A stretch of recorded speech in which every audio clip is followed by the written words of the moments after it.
네, 음소거 해주시고요. 마태복음 5장 1절부터 6절입니다. 우리 한 목소리로 같이 읽겠습니다.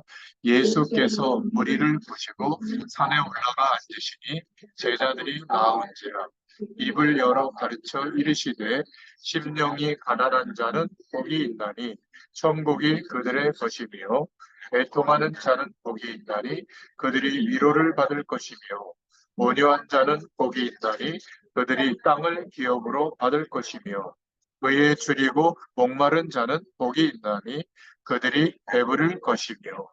아멘. 네, 오늘 마태복음 5장 1절부터 16절의 말씀을 통해서 마태복음 13번째 시간을 우리가 보고 있는데요. 의에 줄이고 목마른 자라는 제목으로 함께 은혜를 나누겠습니다. 어, 많은 분들이 복, 행복 이러면 어, 예수님이 말씀하시는 것과는 조금 다른 방향에서 생각을 하죠. 대부분이. 어, 심령이 가난한 자가 복이 있다. 예수님은 그렇게 말씀하시지만 하나님을 모르고 인정하지 않고 사는 사람들은 오히려 막 이렇게 강하고 힘이 세고 뭔가 이런 사람들이 복이 있다고 생각하잖아요. 또 애통하는 사람이 복이 있다. 사는 조건이 너무나 좋아서 건강하고 행복한 조건이 많고 이래서 복이 있다. 어, 오히려 그런 사람들이 행복이다 생각할 수 있지만 오히려 애통하는 자가 복이 있다. 그죠? 그리고 또 오늘 말씀해 보니까 의에 줄이고 목마른 자가 복이 있다. 또 온유한 자가 복이 있다. 이렇게 말씀하고 있습니다. 그래서 의에 줄이고 목마른 자 오늘 그 중요한 말씀을 우리가 기도 제목으로 붙잡을 텐데요.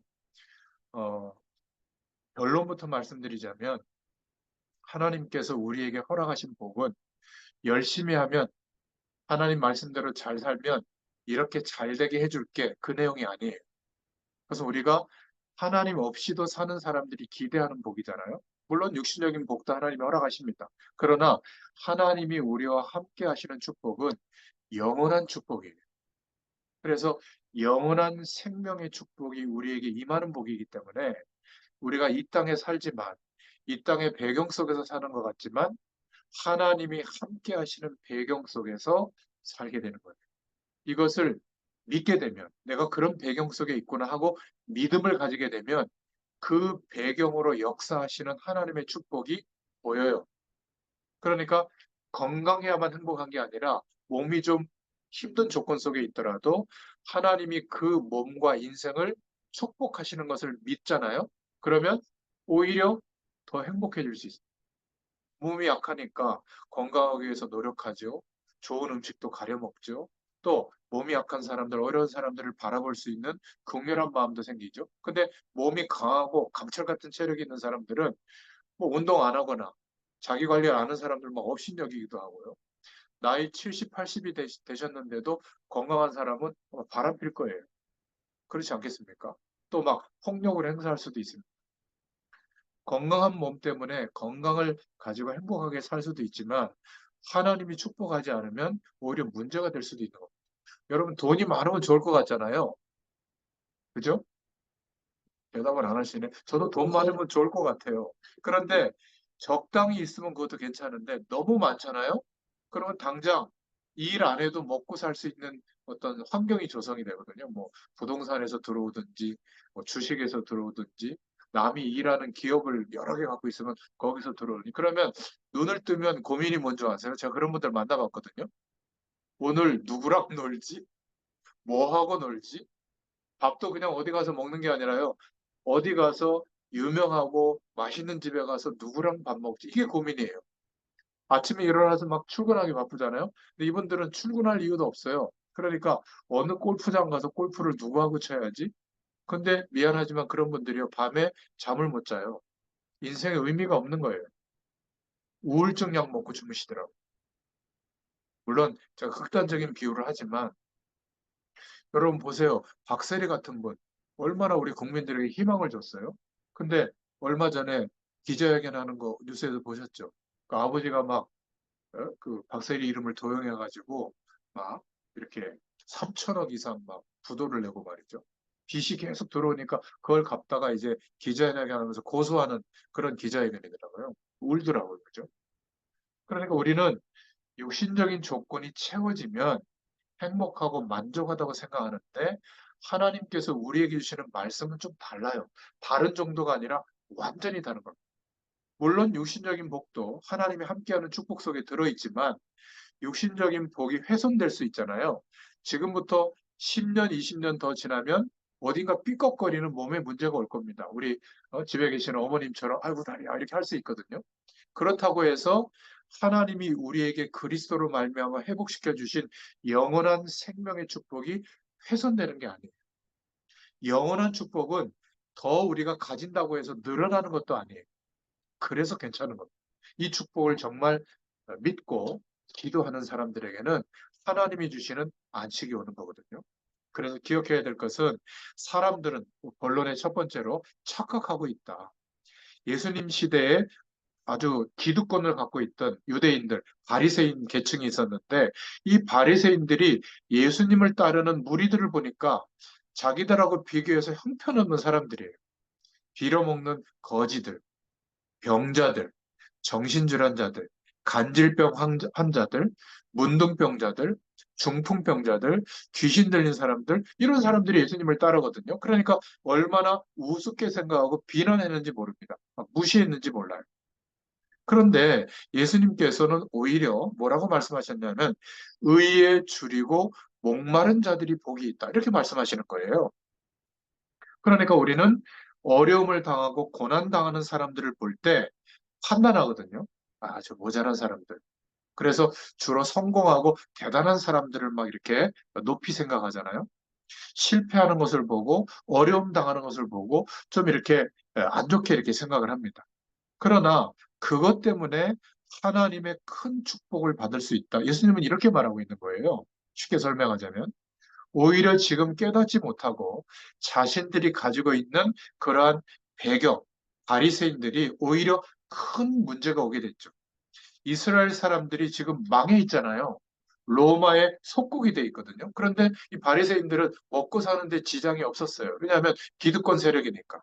그러니까 애통하는 마음도 없고 뭐 갈급한 마음도 없고 의에 줄이고 목마르지도 않았어요. 그러니까 하나님의 의, 하나님이 인정하시는 기준이 뭔지도 몰랐고 의에 줄이고 목마르다 이런 말을 이해할 수도 없었던 겁니다.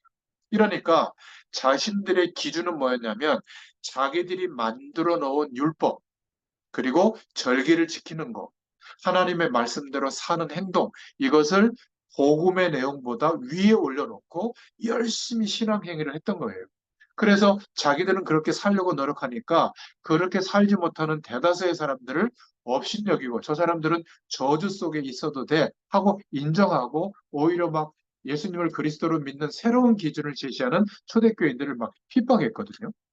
그러니까 그 후손들이 얼마나 고통을 당했냐면 히틀러라고 하는 독일 민족 가운데 이상한 인물이 일어나서 600만 명을 죽인 거예요. 그것도 비참하게 죽였잖아요. 역사적인 일로 핍박을 어마어마하게 당했어요. 스페인으로, 영국으로 이스라엘의 그 후손들은 고통을 받고 있다가 겨우 지금 중동 지역에 자리 잡았는데 그 중동 지역 그 민족들하고 또 계속 전쟁을 벌이고 있잖아요. 그러니까 혹시 우리도 그런 모습을 본 적이 없는지 한번 생각해 보세요.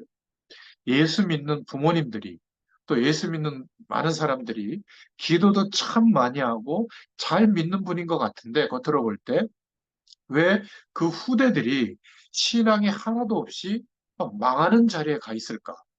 중직자 자녀들 중에도 많고 목회자 자녀들 중에도 많습니다. 왜 그럴까? 그냥 겉으로 볼 때 정말 충성되고 열심히 기도하고 뭐 새벽 예배 한 번도 안 빠지고 막 너무 그렇게 열심히 신앙생활하는데 왜 자녀들 후대들이 그 부모님의 신앙의 유산을 받지 못하고 오히려 아주 더 세상적이고 뭔가 이렇게 힘들어하는 어려움이 계속될까? 여러분 그런 걸 보였을 겁니다. 그러니까 바리새인들이 여러분들이 직접 만나보면 존경할 거예요. 열심히 신앙생활하는 분들이에요. 그런데 이분들의 특징이 뭐냐면 예수님을 그리스도로 믿을 이유도 없이 그냥 열심히 사는 겁니다. 열심히 살았더니 결과가 있으니까. 그럴 바에는 의에 줄이고 목마른 게 복이 있다. 왜냐하면 너무 힘드니까, 너무 어려우니까, 고통스러우니까 예수님이 전하시는, 제자들이 전하는, 초대교회가 전하는 그 복음의 내용을 붙잡고 구원을 받게 됐다면, 하나님이 함께하는 축복을 누릴 수 있는 기회가 왔다면, 오히려 차라리 그게 복이 있는 것이 아니냐. 이것은 바리새인들을 부러워하는 제자들에게, 그런 세상적인 복을 기대하는 제자들에게 진리의 말씀을 말하고 있는 거예요. 제자들에게 주신 말씀이죠. 그런데 바리새인들은 알아듣지 못한 겁니다.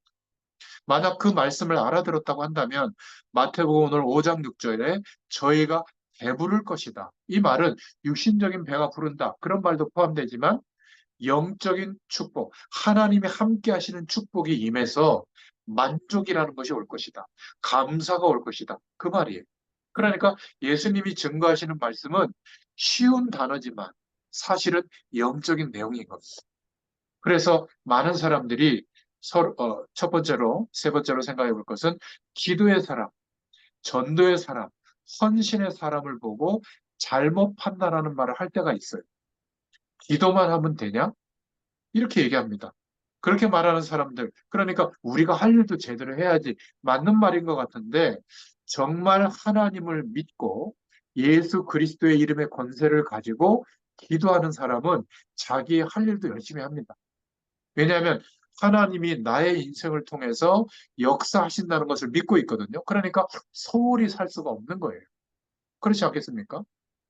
그냥 감나무 밑에서 입 벌리고 하나님이 복 주겠지. 이거는 샤머니즘이지 제대로 된 복음 가진 신앙인의 모습은 아닌 거예요. 그런데 기도만 하면 되느냐? 이 사람은 사실 기도의 축복을 모르고 있는 사람이거든요. 결국은 그렇게 말하는 사람, 지적하는 사람은 나중에는 한계가 오는데 기도 속에서 견디고 기도 속에서 끝까지 하나님의 약속을 붙잡고 인도받는 사람은 결국 응답받는 것을 저는 봤어요. 저희 아버지가 그런 분이거든요. 처음 우리 가문에서 예수 믿기 시작해서 제가 어릴 때 보면 큰아버지 집에 명절 때 이제 백화수복인가 그거 하나랑 이제 그 소고기 몇 근 사가지고 이렇게 갑니다. 그러면 저 예수쟁이 왔다고 막 큰아버지가 상을 막 뒤집고 그랬거든요. 저 어린 시절에 막 무서워가지고 막 그랬는데. 근데 저희 아버지는 기도하는 분이었잖아요. 그리고 제가 어릴 때 장로님이었거든요. 젊으셨을 때. 근데 어쨌든 그 수모를 당하면서도 명절 때마다 가세요. 그리고 아이고 형님이라고 제가 이 가정과 가문을 위해서 기도합니다. 근데 나중에 돌아가실 때 암이 걸려서 돌아가셨는데 결국 감리교회에서 그 권사님 지금은 장로교단의 안수집사님 직분 받고 돌아가셨거든요. 그러니까 한 30년의 시간이 걸렸지만 가문에 예수 믿는다면 저렇게 믿어야 되지 않겠냐 이런 영향력을 주는 그런 저희 아버지를 봤거든요. 그 당시는 뭐 예수 믿는 것 때문에 어마어마한 공경에 처하기도 하고 그러셨는데요. 여러분 아셔야 됩니다. 어떤 사람은 뭐 전도하는 게 그게 뭐 대단하냐? 차라리 열심히 일해서 돈 많이 버는 게 낫지. 근데 결국 영적 사실을 모르고 열심히만 살면 열심히 사는 결과가 내 인생을 해결해 주지 못한다는 것을 뒤늦게 깨달았을 때 시달리는 조건 속에 놓이게 되거든요. 이 귀신의 세력이 파고드는 겁니다. 그래서 내 노력으로 안 되는 그런 문제를 가지고 역사하거든요. 그러니까 이거는 막 막을 길이 없어서 사람들이 모자라서 그런 게 아니라 왜 1,000만 원, 2,000만 원짜리 구슬합니까? 무속인에게 가서. 너무 해결할 수가 없으니까. 우리의 노력으로 열심으로 안 되니까 뭐 대단한 어떤 영적인 일이 벌어지는 것처럼 보이는 그런 무속인에게 가서 의지하는 거거든요. 그런데 하나님께서 우리와 함께 하시는 축복은 그러한 결과와 비교할 수 없을 만큼 실제적으로 역사하는 응답이 나타나는 거예요. 그런데 믿음의 눈이 열려지지 않으니까 모를 뿐이에요. 저 여러분 속에 하나님께서 거룩한 영, 성령으로 지금도 함께하고 계세요. 이것을 믿고 기도하는 사람과 그냥 참고만 하고 별로 기도하지 않은 사람과는 다른 거예요. 제가 오늘 이 시간 여기까지 왔겠습니까? 여러분들 어떻게 들었을지 몰라도 분명히 우리 부근 내시는 집사님이 그 돌예배 드릴 때 동생분도 그렇고 예, 제가 그 말씀 전하는 시간에 잘 듣겠습니다. 저는 그걸 하나님의 음성으로 들었거든요. 이분들에게 하나님이 은혜를 충만하게 주시려고 시간을 주고 있구나. 저는 믿고 있었거든요.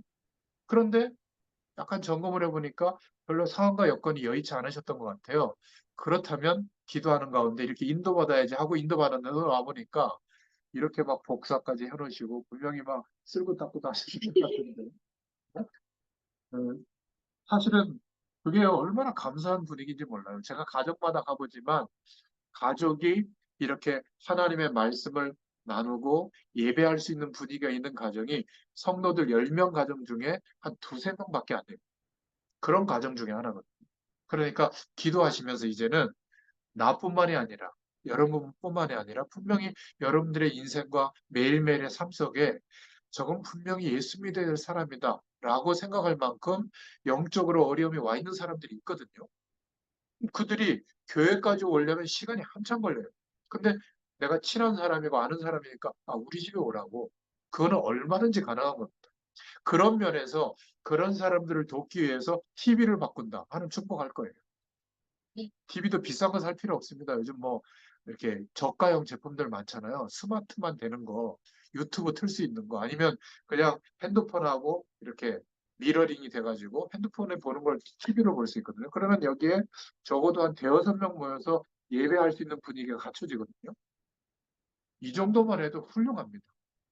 그러니까 조금만 생각을 바꾸고 아주 작은 일을 우리가 하나님의 영광을 위해서 하기로 했는데, 만약 그런 헌신과 일을 통해서 헤매던 인생이 변화가 되어졌다.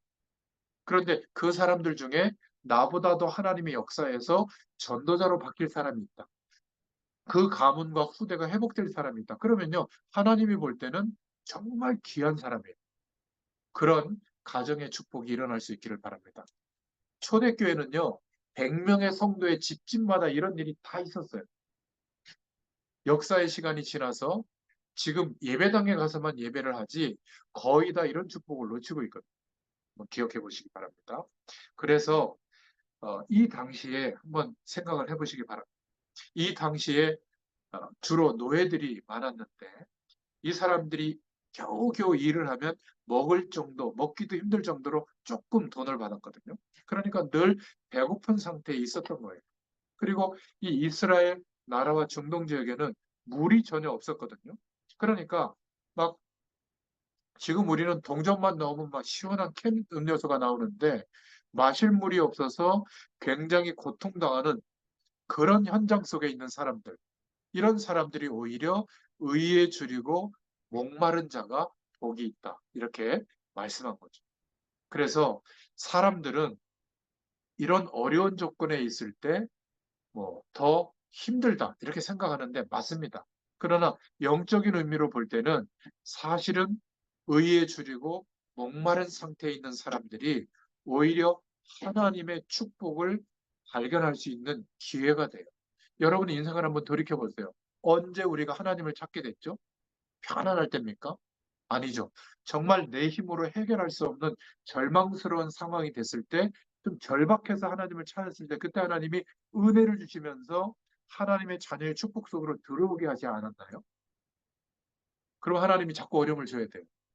이제는 그 어려움 때문이 아니라 하나님의 약속, 예수 그리스도를 믿는 믿음, 복음의 내용을 붙잡고 하나님을 바라볼 수 있는 이 선택을 하시기를 축원드립니다. 자, 두 번째로 생각해 볼 것은 오늘 말씀을 통해서 그래서 기독교는 사람들이 볼 때, 하나님 모르는 사람들이 볼 때 성공한 부분이 있고 영적으로 볼 때는 실패한 부분이 있어요. 좀 설명을 하자면 첫 번째로 성공한 부분은 교육 사업이라든지 기독교 교육 사업이라든지 또는 어려운 사람들을 막 도와주는 구제 사업이라든지 이런 것들은 하나님 모르는 사람들이 볼 때도 인정을 합니다. 그리고 어려운 사람들을 도와주는 봉사활동이라든지 또 예수 믿는 사람들이 규칙을 잘 지키거나 모범적으로 산다. 이런 것들은 잘한 거죠. 그런데 예수 믿는 사람들이 뭔가 잘못 살 때 왜 예수 믿는 것들이 저래? 이렇게 말하는 것은 음으로 양으로 예수 믿는 사람들이 뭔가 삶에서 그런 모범을 끼쳤다는 말이거든요. 근데 중요한 것은 이런 것에 강조점을 두고 신앙생활을 하다 보니까 뭘 놓쳤냐면 영적인 문제가 무엇인지, 왜 개인들에게 사회와 국가와 가문에 재앙이 들이닥치는지는 알지 못한 거예요. 그냥 모든 종교처럼 뭐 하나님께 나와서 열심히 빌고 기도하고 뜻대로 살고 말씀대로 살면 복이 온다. 이렇게 생각하는 사이에 영적인 축복은 모를 가능성이 많아요. 그러니까 하나님을 떠나서 출생한 것이 가장 큰 죄거든요. 근데 내가 선택할 수 없었잖아요. 이것은. 네, 들어오십시오. 그러니까 하나님을 떠나서 출생한 게 뭐가 그렇게 나쁜 거냐? 물을 떠나 있는 물고기와 같은 겁니다. 그렇죠? 물을 떠나 있는 물고기는 살아있지만 퍼덕거리다 죽는 것과 마찬가지로 영적인 존재로 창조되어진 인간이 영원한 생명을 회복하지 못하면 어떻게 되죠? 영원한 하나님을 만날 수 없는 상태로 살아가게 되는 겁니다. 그러니까 내가 열심히만 사는 거예요. 영원한 생명이 없이. 그래서 오는 한계입니다. 사람을 잘못 만난 것도 많고, 건강에 문제가 온 것도 많고, 또 우리가 어떤 중요한 판단을 잘못해서 실수해서 오는 문제들도 많은데, 근원적으로 그런 문제들 속에서 궁극적으로는 어려움 속에 살 수밖에 없는 기준으로 살고 있는 거. 이게 바로 인간의 근본 문제거든요. 이거는 불신자들도 알아요. 운명, 뭐, 그 태어난 월, 일시, 그걸 뭐라고 해요? 사주팔자에 매여서 산다고 하잖아요. 그게 맞는 겁니다. 운명처럼. 그러니까 아무 때나 이사하면 어떻게 돼요? 뭐가 깨지든지 사고가 일어나잖아요. 예수 믿는 우리는요, 해방된 거예요. 사주팔자, 운명, 귀신의 역사하는 천원, 그물, 이런 거에 아무 상관이 없는 겁니다. 가장 편한 시간을 잡아서 이사해도 되고요. 어떤 사람은 아이를 낳을 때도 그 날씨에 매여가지고 그 아기를 꺼낼 때도 그 날짜를, 시간을 조정한다고 그러잖아요. 이렇게 연약해요, 인간이.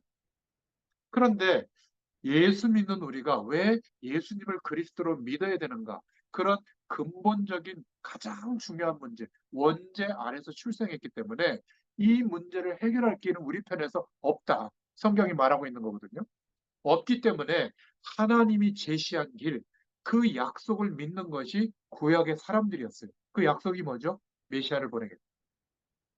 근데 메시아가 나다 이럴 수 있잖아요. 그래서 아무도 나라고 할 수 없는 근거를 말씀하셨죠. 동정녀 마리아에게 나시고 처녀가 잉태한 아들을 낳을 것인데 그 이름을 임마누엘이라고 해라. 어떻게 처녀가 잉태할 수 있냐? 이 복음의 사실을 못 믿는 사람들은 성경을 번역하는 학자도 그래서 처녀가 잉태하여 이 말을 빼고 여인이 잉태하여 이렇게 바꾸자 이렇게 말했다니까요. 그러니까 상식적으로 말이 안 되잖아요. 어떻게 인간이 자가생식을 할 수 있냐? 그건 불가능하잖아요. 그런데 처녀가 잉태하여 낳은 아들, 아들의 형태로 오신 인간의 몸을 입고 오신 그분만이 그리스도가 될 수 있는 겁니다. 그래서 우리가 예배 드릴 때마다 신앙 고백을 드리죠. 초대교회 사도들이 했던 신앙 고백을 우리도 한다는 것은 그 믿음의 전통 위에 내가 있습니다. 그 속에서 예배합니다. 그 고백을 하는 거거든요. 거기에 중요한 내용이 들어있잖아요. 동정녀 마리아에게 나신 것을 우리도 믿습니다. 그래서 예수님을 그리스도 믿습니다. 그럴 때 뭐가 없어지는 거죠? 저주와 운명에서 해방된 것을 믿습니다. 그 고백이 같이 포함되어 있는 거예요. 이 근본 문제에서 해방받지 못하면 어쩔 수 없이 죄와 사망의 법 아래서 사는 거예요. 그러니까 노력해도 재앙이 되는 거예요. 이뻐도 재앙이 되고 성공해도 재앙이 돼요. 그러니까 저 SK 그룹의 최태원 회장과 그 대통령 딸 부인하고 결혼했다가 지금 뭐 재판해가지고 뭐 1조 얼마 결과가 나왔잖아요. 보통 사람들은 뭐 이혼하기도 하고 뭐 바람피기도 합니다. 그런데 너무 많이 성공하고 그것도 어마어마한 조건 속에서 태어났기 때문에 그 후대들이 겪는 문제거든요. 사실 행복하겠습니까? 아무리 이쁜 새로운 사람을 만나서 아이를 낳고 산다고 하더라도 이쪽의 원 자녀들이 이 아빠를 어떻게 쳐다볼까요? 제가 볼 때는 그렇게 만족하지 않을 것 같아요. 그 증거, 결국은 이상한 행동과 일들을 벌이잖아요. 여러분 기억하셔야 됩니다. 우리가 예수 믿는 사람들이 종교적인 시각으로 봤을 때 교육 사업도 잘하고 구제도 잘하고 봉사도 잘하고 규칙적으로 살고 착하게 바르게 사는 것 그거는 잘한 것이긴 하지만 예수 믿는 진짜 모습은 아니에요. 예수님을 그리스도로 믿는다는 것은 개인과 가정과 이 지역과 우리 분야에 재앙이 임하고 있는 것을 막을 수 있는 답을 가진 겁니다. 예수님을 그리스도로 믿는다. 그럼 어떻게 되죠? 저주의 세력, 사단의 세력이 꺾여요. 이 믿음을 가지고 있는 어린아이가 자기 가정을 위해서 부모님을 위해서 기도하잖아요. 부모님과 가정에 드리워져 있던 흑암의 문화가 꺾여요. 그래서 어떤 아이가 그렇게 얘기했다는 거예요. 교회 교육자분이 설교 시간에 밥 먹을 때 하나님께 기도 안 하고 먹는 사람은 짐승과도 같다. 이렇게 좀 과격하게 얘기했는데 이 아이가 이 들어온 거예요, 말씀. 그래서 밥 먹다가 저는 기도하는데 이렇게 보니까 엄마 아빠가 기도 안 하고 먹거든요. 엄마 아빠 짐승이야? 왜 기도 안 하고 먹어? 이러니까 엄마 아빠가 놀란 거 아니에요. 그러니까 이상한 데 가서 교회 갔더니 이상한 말 듣고 왔나? 어린아이가 설명해 준 거예요. 하나님이 함께 하시는 축복을 기억하고 밥도 먹어야지 인간이 어떻게 하나님의 축복이 없이 사냐 이런 얘기를 막 한 거예요. 엄마 아빠에게. 전화 왔다는 거 아니에요? 전사님한테. 아니 아이가 이렇게 얘기해서 도대체 무슨 얘기를 하셨냐 그래가지고 그 전사님이 복음을 전해준 거예요. 엄마 아빠가 예수 영접했어요. 그러니까 어린아이의 그 믿음의 터무니없는 말이지만 믿음의 생각을 가지고 기도하고 실천한 거는 하나님이 역사하시는 것을 보게 되는 거죠. 그런데 대부분의 신앙인들이 이거보다는 눈앞에 보이는 모습, 자꾸 그런 것에 연연해 하는 겁니다. 그러니까 교회 갈 때 제일 신경 쓰는 게 뭐죠? 옷. 특히 오래된 중직자분들이 사람들한테 비춰지는 모습.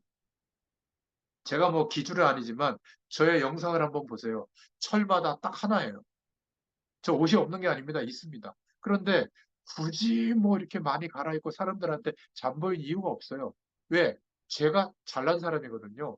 복 받은 사람. 하나님이 함께하는 어마어마한 복을 받은 사람인데 내가 옷 때문에 잘난 사람을 보일 이유가 없잖아요.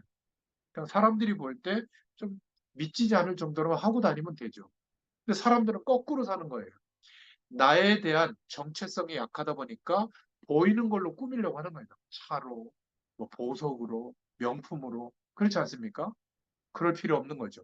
하나님이 함께하는 사람은 우리의 존재 자체가 복된 사람이 된 겁니다. 세상에 어떤 것으로도 견딜 수가 없는 거예요. 하나님 앞에 유일한 복을 받은 사람입니다. 이 지구상에 그래서 얼굴을 뜯어고칠 이유가 필요 없는 것은 하나님이 볼 때 이 지구상에 유일한 하나님의 복이 나타날 사람이 됐기 때문에 이 믿음이 오잖아요. 그러면 사람들의 말과 소리는 참고하지만 스트레스 안 받게 됩니다. 여러분 이 축복 속에 살아갈 수 있기를 축원드립니다. 그래서 굶주리고 목이 마른데 어떻게 복이 있느냐 이해할 수가 없었던 거죠. 바리새인들은 원문에는 뭐라고 돼 있냐면 물하고 물 한 모금이라도 먹고 싶다라는 표현이에요. 이 목마른 자라는 표현이. 그런데 그 사람이 복이 있다는 말은 그렇게 인생의 한계를 경험했기 때문에 당장 눈앞에 보이는 육신적인 문제보다도 인생 자체에 대한 근본적으로 힘든 내용을 갖고 있었거든요. 그러니까 복음의 말씀이 선포될 때 붙잡게 된 거예요. 이게 오히려 차라리 복이 될 수 있다. 여러분, 막 굶주리고 목마르고 그렇습니까? 인생에 많은 어려움들이 있습니까? 거기에서 실패가 오는 거예요. 왜? 실패하는 생각을 붙잡게 되면. 그런데 의에 줄이고 목마른 이 사람이 오히려 복음을 소유하게 되고 그래서 힘드니까 나를 의지하는 게 아니라 내 노력을 의지하는 게 아니라 하나님을 바라보는 중심을 잃지 않고 있다면 너무 축복된 사람으로 바뀌게 되는 겁니다. 그래서 세 번째로 바리새인이 보지 못한 구원의 필요성을 깨닫게 되는 거죠. 신앙생활 잘하고 열심히 율법을 지키고 어려운 사람 많이 돕고 봉사 많이 하면 하나님의 복을 받는다고 알았는데 오히려 저주의 배경에 놓이게 됐단 말이에요. 그런데 예수님께서 능력을 행했더니 병든 자, 중풍병자, 문둥병자 이렇게 고난 속에 어려움 속에 있는 사람들이 예수님을 쫓아가게 되고 그 중에 하나님의 일을 심부름할 제자들이 세워졌다는 거 우리가 기억할 수 있기를 바랍니다. 모자라야 된다 그 말이 아니라 성공하는 조건을 가지고 있을지라도 진짜 인간에 대한 고민을 하고 있는 사람들은 한계를 알고 있거든요. 허무해요. 제가 성공한 분들, 엘리트들도 만나봤거든요. 근데 정말 경건하고 성실하게 사는 분들, 최선을 다하는 사람들은 멸망 속에 있는 사람과 생각이 똑같아요. 내가 이렇게 열심히 살아서 이런 중요한 것을 이뤘는데 왜 내 가슴이 안 채워지지? 왜 이렇게 답답하지? 제가 복음을 전했는데 100% 받더라고요. 또 대충 어려우면서 사람들은 복음을 100%안 받는데 정말 힘든 어려움 속에 있는 사람들은 100%또 복음을 받아요. 여러분들에게 만약 그런 어려움이 지금 와 있다면 이 말씀을 듣는 분들 가운데 오히려 예수 그리스도의 복음을 붙잡고 기도할 수 있기를 바랍니다. 하나님의 축복을 알게 될 거예요. 그래서 오늘날 교회의 문제가 여기에 있다는 거. 현장이 망해가고 있다는데 그렇게 보이지 않고 대단하게 성공하고 있는 것처럼 보이는 거예요. 모든 민족에게 복음이 증거되어지는 쪽으로 하나님이 역사하는데 이거는 관심이 없고 건물 사고 내가 일 안 해도 거기서 나온 임대료로 먹고 사는 게 행복이다. 절대 아닙니다. 그때부터는요, 오늘 뭐 하지? 이러면서 갈등이 시작되는 거거든요.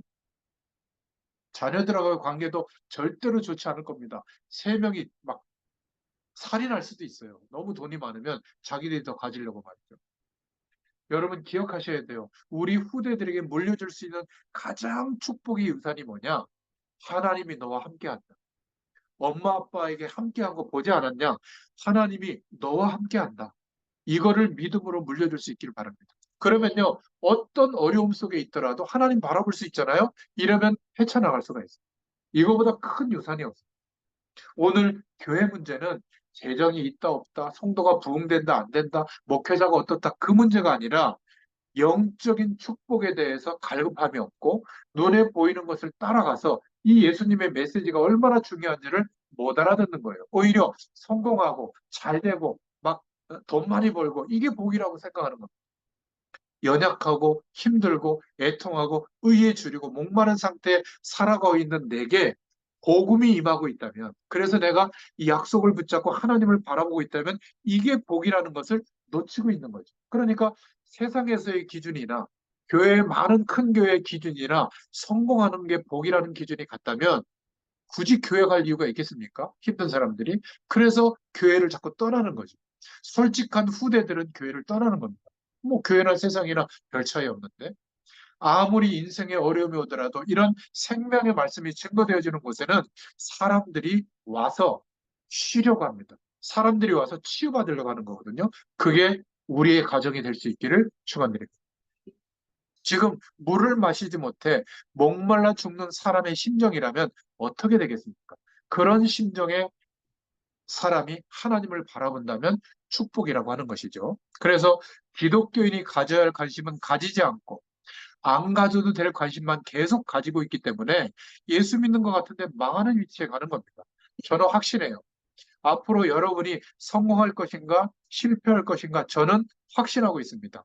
의에 줄이고 목마른 자가 복이 있다. 이것을 그냥 넘기지 않고 중요한 하나님의 음성으로 듣는다면 하나님은 여러분들을 통해서 하나님의 축복과 역사하심을 나타내실 줄로 저는 믿고 있습니다.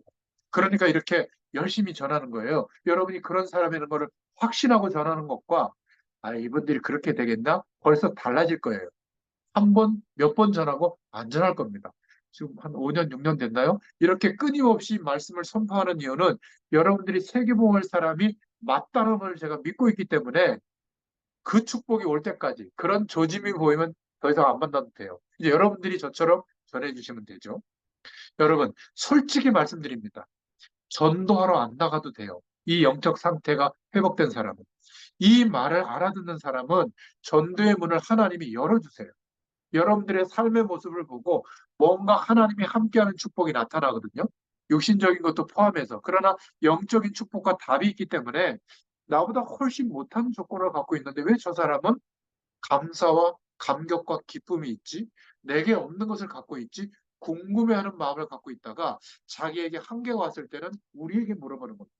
그때 내가 가지고 있는 답, 내가 사는 이유, 이거를 얘기해 주면 돼요. 여러분들의 언어로. 저희 목사님에게 그랬대잖아요.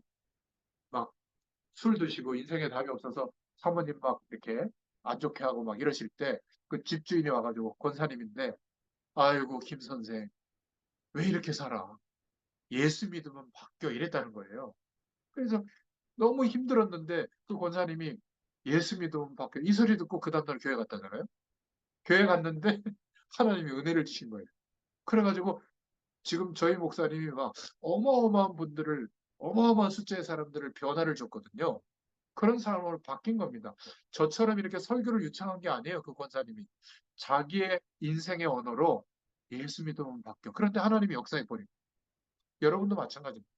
오늘 제가 이렇게 설명을 충분히 드리는 이유는 어떤 의미라는 것을 전달하기 위해서 그렇지, 그 의미가 여러분에게 말씀으로 딱 자리 잡았잖아요. 그럼 이제 여러분들이 설명하면 되는 겁니다.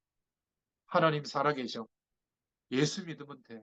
그거 큰 문제가 아니야. 이렇게 간단한 이야기인데 하나님이 역사하기 시작하면 그 사람에게는 천둥처럼 들리는 거예요. 여러분, 이런 은혜가 임하게 될 줄로 믿습니다. 우리가 너무 현장을 못 본 거예요. 그냥 겉으로 보이는 모습만 보고 있었던 겁니다. 이 말을 정말 알아듣고 기도한다면 여러분들의 삶 속에서 그냥 묵묵히 살아가는데 하나님이 문을 여실 줄로 믿습니다. 지금 전염병처럼 하나님 없어서 살만하다 이런 가능성으로 후대들에게까지 그런 기준들이 막 넘어 들어가고 있는데 이런 기준이 교회 안에까지 들어와서 사람들을 하나님 말씀이 선포되고 있는데 그 말씀보다는 세상의 성공 기준을 붙잡고 있는데 그런데도 갈급함과 애타는 심령이 없다는 것. 이거는 지금 현장을 보는 눈이 닫혀 있는 겁니다. 여러분, 차라리 그럴 바에는 우리 가정에 심각한 문제가 있다면 하나님의 복을 받게 될 것이다. 그것 때문에 하나님 보라고 하다가 그것 때문에 의에 줄이고 목마르게 됐다면 앞으로 그 집안에 하나님의 축복이 일어날 줄로 믿습니다. 여러분, 앤 설리반이라고 하는 사람이 있었는데 정신질환자였어요. 근데 이것 때문에 아무것도 할 수가 없었거든요. 그래서 마지막 상황이 와서 고통이 계속되니까 하나님께 매달리고 기도한 거예요. 근데 다행스럽게 하나님이 고쳐주신 겁니다. 어떻게 해야 될까 기도하다가 자기가 고침받은 정신병원으로 다시 들어가서 병자들을 도운 거예요. 왜냐하면 자기가 당한 고통을 알기 때문에 그런 마음을 가지고 도와줬거든요. 그런데 그 사람들 중에 누가 있었냐면 여러분 들어봤을 겁니다. 헬렌 켈러라고 하는 사람이 있었어요. 그때 이 앤 설리반이 선생님으로 도왔거든요. 근데 물이라고 하는 단어와 의미를 설명하는데 그 헬렌 켈러가 알아듣는데 7년이 걸렸다고 해요. 왜냐하면 듣지도 못하고 말하지도 못하고 보지도 못하니까 그 개념을 설명하기가 어렵잖아요. 그래서 물을 이해시키는데 7년이 걸렸대요. 그런데 이 헬런 켈러가 박사가 돼서 물리학, 생물학 분야에 큰 업적을 남겼거든요. 그러니까 우리는 아무것도 아닌 것 같지만 누가 이런 일을 할 수 있냐면 의에 줄이고 목마른 자가 복이 있다. 이 말씀의 의미를 알고 기도할 수 있는 사람이 사실은 전도자로 쓸 수 있는 겁니다. 성공하고 잘난 사람만 전도가 되는 게 절대 아니에요. 오늘 세 번째로. 그래서 의에 줄이고 목마른 자라고 하는 것은 하나님의 의를 말하는 건데 그것이 우리에게 필요하다. 쉽게 말해서 하나님만 주실 수 있는 복, 하나님의 구원이 우리에게 필요하다. 그런데 그 사람은 의에 줄이고 목마른 그 사람이 훨씬 이 축복을 받을 기회가 크다. 그 말이에요. 그러니까 저와 여러분의 집안이 재앙 속에 있게 됐는데 그리스도의 비밀이 필요하지 육신적으로 성공하는 것은 나중이에요. 이 재앙에서 빠져나오는 답이 필요하다. 그 말이죠. 오늘 말씀을 들으면서 별로 감동이 없다면 실제로 말씀이 깨달아지지 못한 겁니다. 의에 줄이고 목마른 사람은 다른 것이 보이지 않아요. 여러분, 일주일 동안 물을 못 먹었다. 이 사람은 다른 육신적인 거 생각이 안 되고 물을 찾게 돼 있잖아요. 그죠? 여러분 혹시 금식 기도 해보셨습니까? 3일만 한번 굶어보세요. 뭐 인생에 어떤 문제도 생각이 안 납니다. 배고프다. 뭘 먹을까? 뭐 맛있는 거 없을까? 그것만 생각나거든요. 금식 기도는 그런 면에서 효과가 있어요. 생각이 단순해지거든요. 여러분, 정말로 내 삶이 인생에 대해서 의에 줄이고 목마른 자라면 영적인 눈을 뜨게 될 줄로 믿습니다. 이때 다른 말 하지 말고 복음의 이야기, 하나님이 함께 하시는 축복의 이야기를 내 인생의 언어로 겸손하게 전달한다면 그 사람에게는 답이 되게 하실 줄로 믿습니다. 만약 목회자가 여기에 눈이 열리지 않으면 목회는 열심히 해도 그거는 하나님이 볼 때 성공이 아니죠. 여러분, 정말 다른 것은 좀 문제가 있어도 이 목회자가 이런 눈이 열리면 많은 사람들이 도와줍니다. 그 목회자의 문제를 도와주고 오히려 기도해줘요.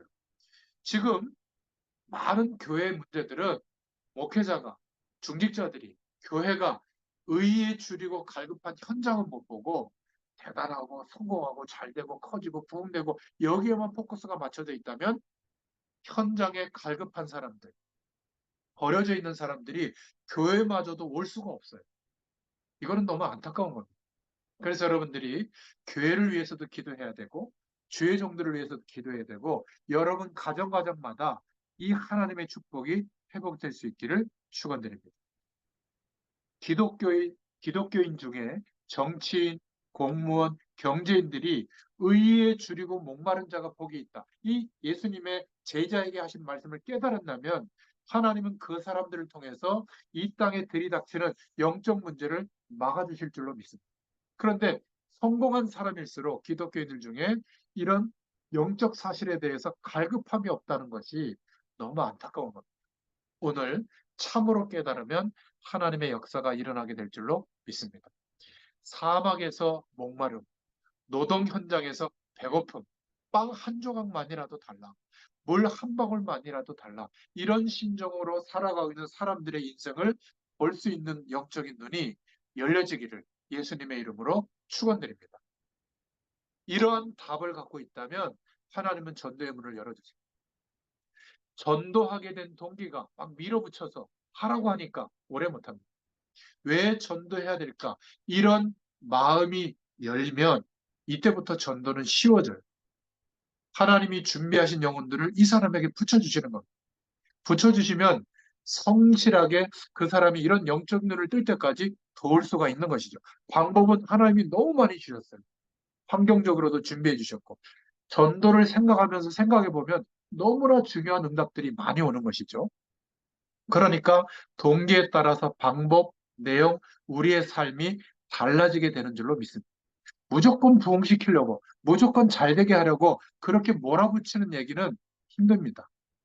그러니까 자꾸 헛소리를 하는 거죠. 이거 안 해서 그렇고 저거 안 해서 그렇고 아니에요. 내 마음에 이런 영적으로 갈급해져 가고 있는 사람들, 갈급해져 가고 있는 영적 현장이 안 보이니까 내 가족 중에도 있고 내 가장 사랑하는 사람 중에도 있는데 안 보이니까 그냥 우선순위에서 밀리는 거예요. 그런데 저 신천지나 뭐 저기 여호와 증인들이나 저 멀몽교나 이런 단체들을 보면은 눈에 불을 켜고 막 자기들 나름대로 전도하려고 하거든요. 왜? 자기들에게는 이상한 각도지만 안타까움이 와 있거든요. 여러분 기억하셔야 됩니다. 한국 교회는 줄고 있어요. 성도의 숫자는 줄고 있고 내가 섬기는 교회는 부흥되고 있으니까 괜찮다. 그거는 작은 시각이에요. 정말 현장을 보고 애통하는 마음 가질 수 있기를 축원드립니다. 그래서 어, 사람에 대한 정말 감춰져 있는 진실한 것을 보지 않고 겉모습만 보기 때문에 다투거나 경쟁하거나 시험 드는 거예요. 뭐가 필요한 것을 봐야 하는데 그것을 못 보고 엉뚱한 것을 자꾸 보게 되는 거죠. 그래서 성경과 교회사에 하나님의 기적을 본 사람들은 바로 이러한 마음이 있었던 겁니다. 앞으로의 우리 현장과 세계복음화의 축복을 누구를 통해서 일으키시겠는가? 저와 여러분을 통해서 이런 은혜를 일으키실 줄로 믿습니다. 에스겔 선지자가 이스라엘 민족이 마른 뼈다귀처럼 죽게 된 것을 봤거든요. 그러니까 갈급해져서 하나님의 말씀을 전하는 순교당하는데 그래도 전했던 겁니다. 이스라엘 민족이 전부 우상에 빠져 있다는 것을 포로로 끌려가 있는 이스라엘 민족을 보고 이사야 선지자는 선포했던 거예요. 이스라엘 민족들이 하나님을 믿지 않고 멸망받는 것을 예레미야 선지자는 피를 토하는 심정으로 증거했죠. 그러니까 의에 줄이고 목마를 수밖에 없었던 겁니다. 그러니까 인생 전체를 통해서 말할 수밖에 없었던 거죠. 하나님은 그러한 사람들을 그냥 두지 않고 그러한 사람들에게 기적의 문을 열어주셨던 겁니다. 만약 오늘 이 말씀을 들으면서도 이러한 애통하는 심령이 없다면 그냥 그거는 형식에 불과한 거죠. 예수님 시대의 바디메오를 보세요. 다윗의 자손 예수여 나를 불쌍히 여기소서. 하나님께서 역사하셨죠. 예수님의 능력이 바디메오에게 나타났잖아요. 혈루증 걸린 갈급한 여인이 예수님의 막 옷자락을 붙잡고 막 갈급한 심령으로 붙잡았거든요. 그때 예수님의 능력이 나타나서 치유된 겁니다. 사실상 물질을 주고 망하게 하고 부자 되게 하고 이런 모든 것들을 누가 주관하시죠? 하나님이 주관하시는 겁니다. 하나님 나에게 그래서 복음 전할 수 있도록 응답을 주세요. 건강이 문제라면 건강을 회복시켜 주시고, 물질이 문제라면 물질 때문에 묶여 있는 거 풀어주세요. 사람과의 관계가 문제라면 하나님 사람과의 관계의 문제를 풀어주세요. 하나님 역사하실 줄로 믿습니다. 그래서 의에 줄이고 목마른 자에게 약속한 예수님의 축복이 배부를 것이다. 영적으로 풍성해질 것이다. 고난 중에 성공된 자들이 더 많죠. 이들에게 너는 내게 부주리자 내가 내게 응답하겠고 이 성읍을 너를 통해서 회복시키겠다. 예레미야 선지자에게 말씀하셨잖아요. 육신적으로도 풍성한 축복을 반드시 주십니다. 이게 목적은 아니에요. 왜? 우리가 세계복음할 만큼은 하나님이 역사하실 수밖에 없는 거예요. 근데 대부분 안 믿더라고요. 그냥 먹고 사는데 불편하지 않을 정도 그거면 족합니다. 이러는데요. 그거는 하나님의 뜻과 맞지 않아요. 지금 하는 일에 성실하게 최선을 다하는데 내게 하나님이 얼마나 역사하시면 세계 복음할 만한 가능성이 생길까를 항상 생각해 보세요. 그리고 더 공부하시고 더 도전할 수 있기를 바랍니다. 하나님이 그 사람에게 그 그릇을 준비하는 사람에게 역사하실 줄로 믿습니다. 우리가 영적인 눈만 뜬다면 엄청난 하나님의 역사가 시작되는 것을 보게 될 줄로 믿습니다. 여러분 세계 복음화 해야 되는데 경제 축복 달라고 기도하세요. 그냥 경제 축복이 아니라 지금 미국의 한 해의 기부금만 2천억 불이에요. 2천억이 아니라 2천억 불이면 곱하기 몇 해야 돼요? 그런데 이게 미국 사람들은 기부 문화가 있어서 좋은 곳에 의로운 곳에 인생을 사는 단체나 개인들에게 기부금이 쏟아지거든요. 우리는 내가 벌어서 할 생각만 하지 말고 여러분이 기도하시고 인도받으시면 어느 날 하나님이 이런 하나님이 준비하신 경제와 연결될 수도 있어요. 그러니까 성실하게 지금처럼 사시되 목적과 방향이 바꿔질 수 있도록 오늘 말씀에 귀 기울이시기를 축원드립니다. 복음과 전혀 관계없는 삶을 살고 있는데 오늘 중요한 하나님의 음성이 임하고 있는데 별로 내 마음을 부딪히지 못하고 내가 여기에 반응하지 않고 있는데 하나님이 굳이 역사하셔야 될 이유가 있겠습니까? 그냥 근근히 버티도록만 보장하시는 거죠. 오늘 하나님의 음성이 우리에게 임하시면 아멘으로 받을 수 있기를 축원드립니다. 저와 여러분에게 허락하신 사명이 끝난다면 하나님 불러가시는 게 죽음이에요. 영원한 천국으로 가는 거죠. 오늘 살아있다는 것은 아직 하나님이 우리에게 부여한 위임해 주신 사명이 있기 때문에 그 일이 남아있기 때문에 오늘 살아있는 겁니다. 기억하시기 바랍니다. 그래서 의에 줄이고 목마른 자가 복이 있다. 이 부분이 예수님의 교훈 가운데 가장 중요하다. 바클레이라고 하는 주석하신 유명한 신학자가 그 고백을 했거든요. 한번 생각해 보세요. 저와 여러분의 가문은 어떤가? 우리 가정, 개인들은 어떤가? 여러분의 친척들은 어떤가? 여러분의 자녀는 어떻게 살고 있는가? 한번 기도하면서 생각해 보세요. 전부 세상 배경 속에 있다면 사단의 전략에게 속임당하고 있는 것이죠. 여기에 의에 줄이고 목마른 자 깨닫는다면 하나님께서 역사해 주실 줄로 믿습니다. 이 말을 깨달은 시대도 하나님이 축복하셨어요. 그렇다면 오늘 이 말을 듣고 있는 여러분들이 하나님이 볼 때 중요한 축복받을 사람이 분명하기 때문에 오늘 이 말씀을 허락하시는 줄로 믿습니다. 기도하시다가 이 축복 누리시기를 축원드립니다. 하나님 감사합니다. 오늘도 의에 줄이고 목마른 자가 복이 있다. 예수님이 처음으로 공생의 사역을 시작하실 때 허락하신 산상보훈의 말씀을 확인하게 하심을 감사합니다. 이 축복이 우리에게 있게 하시고 이 영적인 눈이 열려지게 하셔서 우리 인생을 보는 눈을 열어주시고 또 우리와 함께하는 사람들을 볼 수 있는 현장을 보는 눈을 열어주시옵소서. 하나님께 기도하다가 하나님이 주시는 힘과 능력을 가지고 승리하게 되도록 역사하여 주시옵소서. 예수님의 이름으로 감사하며 기도드렸습니다. 아멘. 감사합니다.